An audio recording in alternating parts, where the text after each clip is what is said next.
click the calculus button. Let's go down here to continuity and one-sided limits and make sure where we're at here. 9-1.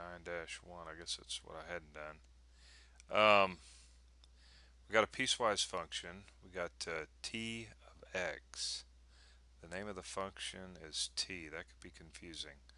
Alright, and as you can see, so we're looking for the limit as x approaches 7 coming in from the left of t of x. T of x. So let's go over to the whiteboard.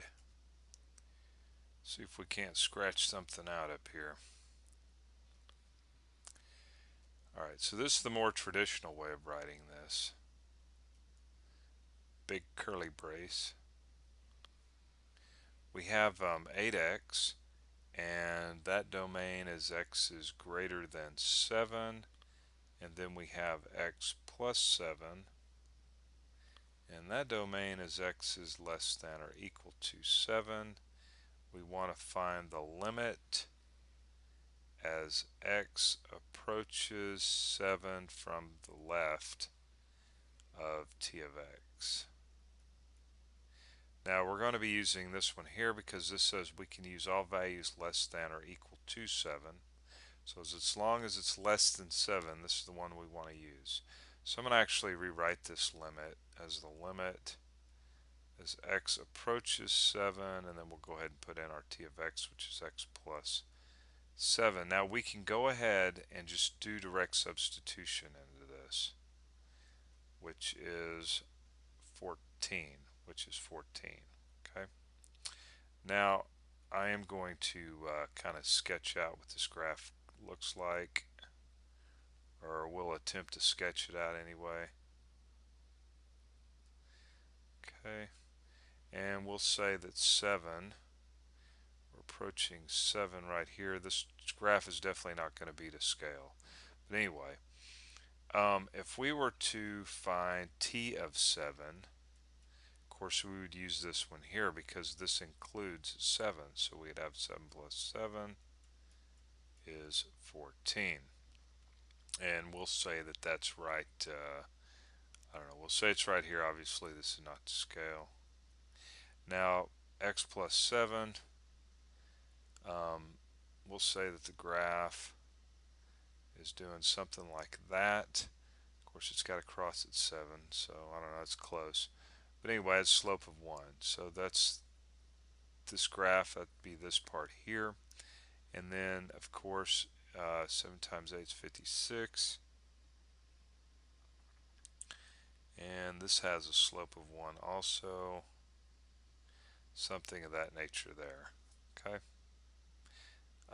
Actually, I was looking at the wrong thing. This says 8x up here, doesn't it?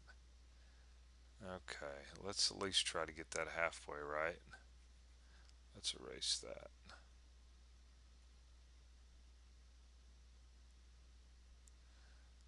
Okay, something like that right there. How's that?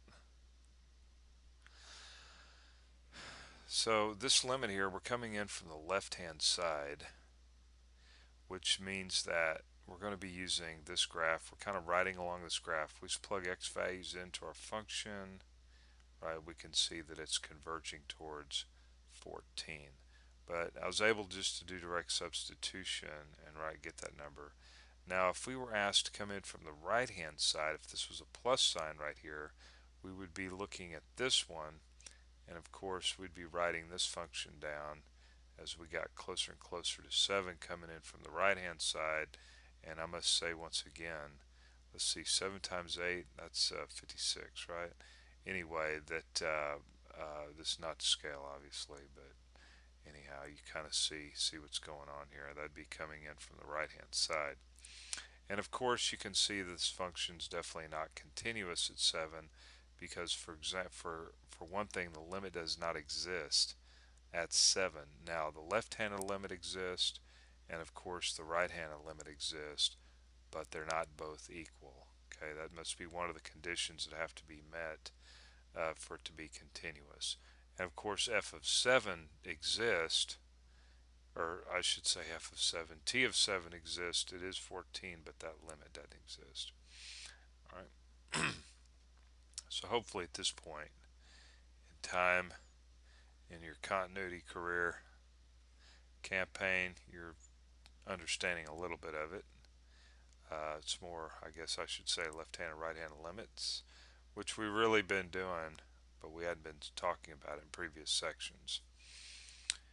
Alright, so you'll want to come and practice, and I'll see you there. Bye.